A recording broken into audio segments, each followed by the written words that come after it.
Oh my God, we just caught an eel. Oh my God. Look at this urchin. This is insane.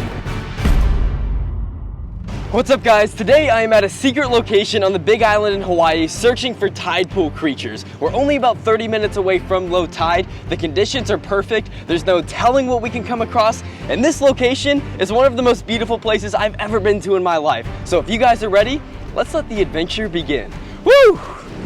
So this right here is a very healthy tide pool. You can see the constant flow of water coming in and all of these kind of like microorganisms. You've got algae growing, mussels on the rocks, sea urchin, you name it, which means it's highly oxygenated, which also means it's very good for marine creatures to be able to survive in. Whoa, check that out. Okay, this is cool.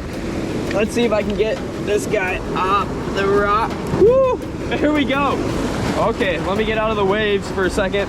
So this right here is called a shingle urchin. Really, really fascinating. What I love most about the shingle urchin is, I mean, look at like the iridescence in it. Like that purple color is so incredibly beautiful. They're all over the place. Ew, oh, that's so weird. I can feel the underside of this urchin like moving around in my hand. Oh my God, that is such a weird feeling. So I'm gonna put this shingle urchin back where I found it. All right, buddy. Okay, I'm about to pull up an urchin. Oh, nice. Whoa, look at this sea urchin. That is so fascinating. Hold on, let's get a closer look. Okay, now this is the risky part. Not taking a sting. Check that out. This is one of the most beautiful urchins I've ever seen. It's black and almost like pink/purple. Wow, not a very active sea urchin, not really moving around. And this is a venomous species, very, very mildly venomous. Still, a sting though from this sea urchin would hurt quite a bit. But let's search for an urchin that's a little bit bigger than this. Check this out. I have like this whole pristine beach all to myself. Like, this is crazy. Like, I mean, it looks like I'm on the set of Lost or something right now. There's nothing around except me and the beach. This is cool. But it looks like we have some really good tide pool action up here. Oh my God, is that what I think it is? Oh my God, look at this. It's a sea cucumber. Ew. Oh my, this is definitely like the weirdest and most alien-like creature I've found so far today. This right here, ladies and gentlemen, is a sea cucumber. It's something that's probably my favorite, but like creepiest fact about the sea cucumber is this right here. That is their mouth, but it's also their butt. So yes, they are like excreting waste, if we'll call it that, out of the same place that they feed out of, which I don't know of any other animal that is built that way. And you can see it starting to curl up a little bit, and that's because it knows it's out of the water. And oh my goodness, look at it like opening up. This is crazy. Now, just like with all tide pool creatures, sea cucumbers are built to be out of the water for a substantial amount of time. However, I'm going to keep dipping this sea cucumber in and out of the water to make sure it is as comfortable as it possibly can be. Super creepy to a lot of you out there probably, but I'm going to go put the sea cucumber back. Let's see what else we find. Holy cow. How did I not notice this? Look at the number of black spined sea urchin. And look at this sea urchin right here. Oh my God, that is a massive urchin. Okay, it's in a good position to try to get it into the net. Oh my God. Oh, check that out. Oh my God, that is so incredibly creepy. Okay, let's slowly make our way over here. This is probably the craziest find of the adventure so far. This in front of me is a long-spined sea urchin, sometimes referred to as the black-spined sea urchin. And this is by far the largest sea urchin I've ever featured on camera before. And oh my God, you're gonna see on the close-ups, it's not just a pure black color to this urchin, it has like blue lines leading all over the midsection of its body. But this is not the way that I want to present the sea urchin, so I'm gonna slip my pack off And I have a container that should be good for presenting this sea urchin. This is probably freaking some of you out because this sea urchin is so incredibly alien-like. Now, in the past, when it comes to tide pooling, I have featured smaller species like the rock-boring sea urchin, shingle urchin, collector urchin, you name it.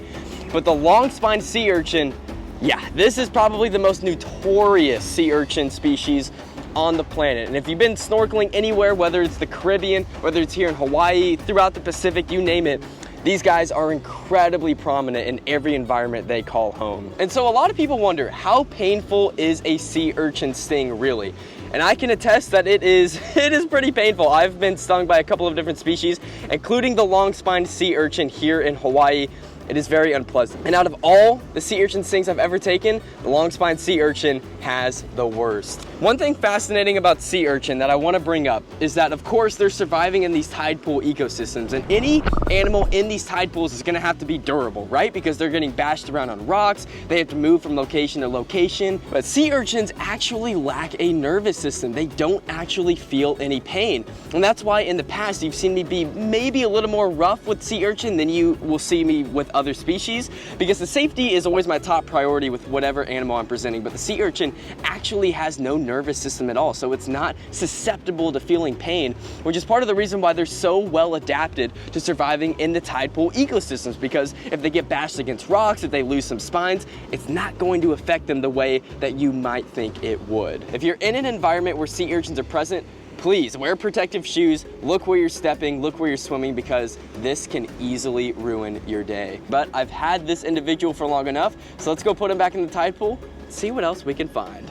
Oh my God, you are not gonna believe what I'm about to pull out of here. That is the largest sea cucumber I have ever seen. Ew! Oh my God.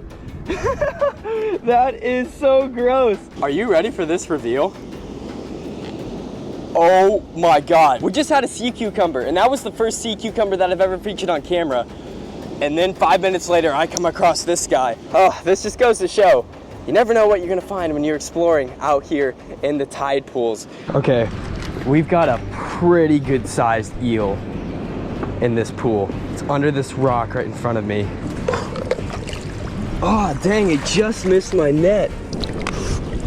Oh my God, we just got an eel. Oh my God. Check that out. Oh my goodness, we just got an eel. Okay, let's slowly make our way over here. Thankfully, I came prepared. So, fill this up. And now comes the tricky part of getting the eel into this container. Come on, buddy. Come on.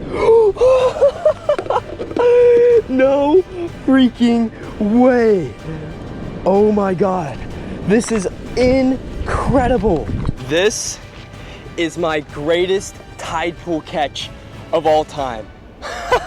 We have successfully just caught an eel here in the tide pools of the Big Island. So I'm not precisely sure what the exact species this eel is. I do know that it is a subspecies of the moray eel, which is incredibly fascinating. Guys, in this container right here, and I just caught with my own bare hands a type of moray eel.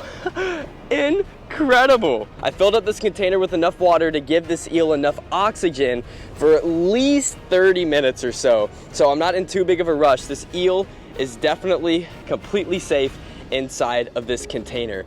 Let's see if we can get more of a close-up with this eel. It is so incredibly beautiful. I almost want to say it's like it looks similar to a zebra moray eel, which are incredibly beautiful and prominent here. But wow, I've been seeing eels like crazy for the last about 5 to 10 minutes searching the tide pools here, but they're so tricky to catch because, well, they're slender, they're sleek, they're fast, and they like to hide under rocks. But this guy, I was able to successfully net. When I get a really close look at just like the facial structures and the outlining of the body on this eel, it's so streamlined and just so detailed and so perfect. So incredibly gorgeous this eel is. So Yes, eels can be found in the tide pools. So what are they feasting on when they're surviving here in the tide pools? Well, an eel of this size is gonna go after, you know, small gobies, small blennies, possibly some small crustaceans. There are hermit crabs and other smaller mussels that can be found here in the tide pools. But of course, with the size of this eel, it's not gonna be going after anything too crazy. And with the eel being the size that it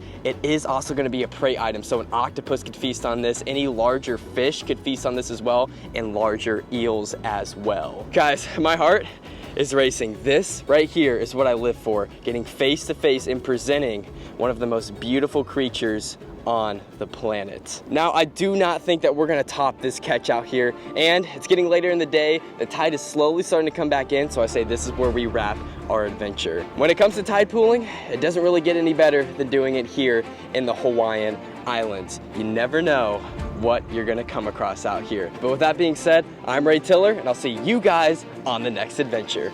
All right, buddy, let's let you go.